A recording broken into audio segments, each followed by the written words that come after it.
Hello and welcome to CNBC-TV18. I'm Parikshit Luthra. We're joining you from Washington, D.C., where Prime Minister Modi will be meeting Donald Trump for the first bilateral meeting with the two leaders after the new administration took over in the United States. Clearly, there are challenges on the trade front, immigration front, and also seeing how the ISET and the defense partnership can continue. I spoke to Richard Rossow, Senior Fellow at Center for Strategic and International Studies here in Washington, D.C. Listen in. Give us a sense of whether we should be expecting a lot from this visit or not. I think so. Sometimes these visits, you see a lot of announcements of future work streams, creation of working groups, initiatives. This time, I think President Trump wants to see some concrete actions. He's initiating a trade war against the world. India, of course, the U.S. economic relationship is vital. So I think Prime Minister Modi is going to want to put some things on the table to make sure India is not a target of the trade war, unlike even our immediate neighbors in China and others. Where do you think the pressure will be when it comes to Donald Trump wanting more market access for products in India?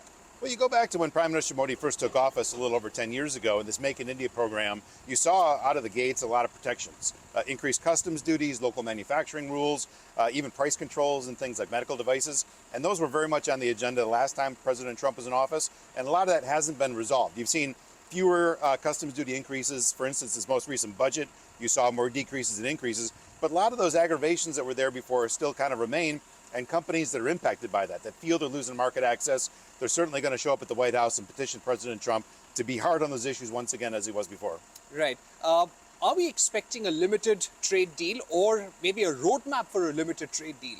It's quite possible. I mean, the White House has indicated that India will be prioritized as a relationship among leaders ahead of almost any other country in the world. President Trump has said that trade deals with partners or small groups are possible and on the table. Now, last time President Trump was in office, they were talking about a trade deal, but I'm always quick to remind folks, it was really a cessation of hostilities rather than a prospective trade agreement with customs duty reductions and things. It was resolving some pain points rather than something aspirational. But I do think you're right. I mean, they might be looking for a home run or a sixer this time. A way to resolve a lot of the little issues is put something big on the table like a trade agreement. So I wouldn't be shocked if it's on the agenda. Right.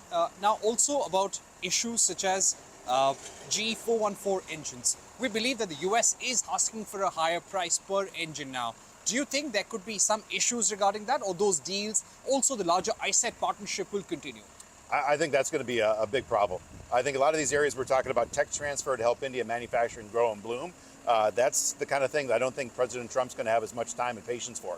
So I think some of these areas on ISET, on transfer of technology, those are difficult. As you saw in the joint statement when Prime Minister Modi came to the White House a couple of summers ago, this announcement of U.S. outbound manufacturing investment that was cheered on by the White House, those kind of things, I think a little bit tougher, I think, for President Trump to hack. He's going to want to see American exports straight rather than helping India learn to manufacture and build.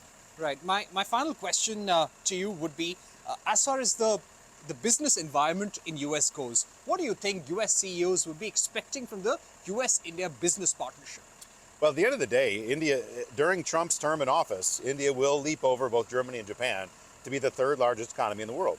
On a per capita basis, certainly it's less, but writ large as an economy, it's huge. So an amazingly large market, a growing population, one where it's very comfortable with American products and services. So if you're an American CEO and you're thinking about global growth, you know, India has got to be near the top of the agenda.